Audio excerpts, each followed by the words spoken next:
I'm going to go ahead and start Jonah tonight as well. It's a short first chapter. So Jonah chapter 1. Now the word of the Lord came to Jonah, the son of Amittai, saying, Arise, go to Nineveh, that great city, and call out against it, for their evil has come up before me. But Jonah rose to flee to Tarshish from the presence of the Lord. He went down to Joppa and found a ship going to Tarshish. So he paid the fare and went down into it to go with them to Tarshish, away from the presence of the Lord.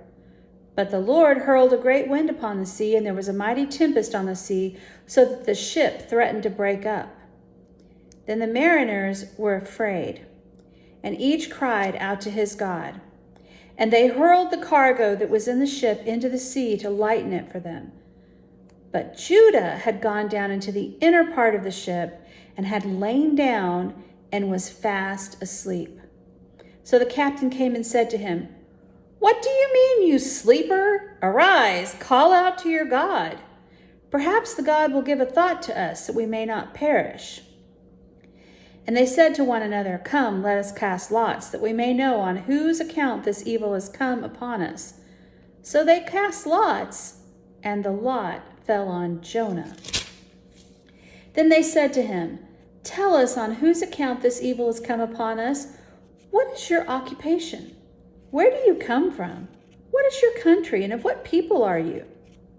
And he said to them, I am a Hebrew, and I fear the Lord, the God of heaven, who made the sea and the dry land.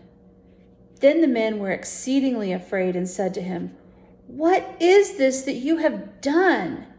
For the men knew that he was fleeing from the presence of the Lord, because he had told them.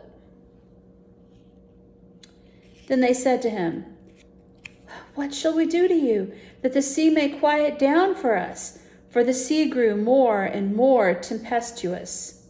He said to them, Pick me up and hurl me into the sea, then the sea will quiet down for you. For I know it is because of me that this great tempest has come upon you. Nevertheless, the men rowed hard to get back to dry land, but they could not, for the sea grew more and more tempestuous against them. Therefore they called out to the Lord, O Lord, let us not perish for this man's life, and lay not on us innocent blood. For you, O Lord, have done as it pleased you.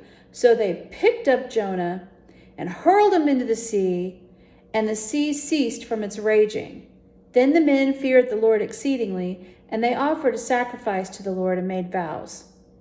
And the Lord appointed a great fish to swallow up Jonah, and Jonah was in the belly of the fish 3 days and 3 nights.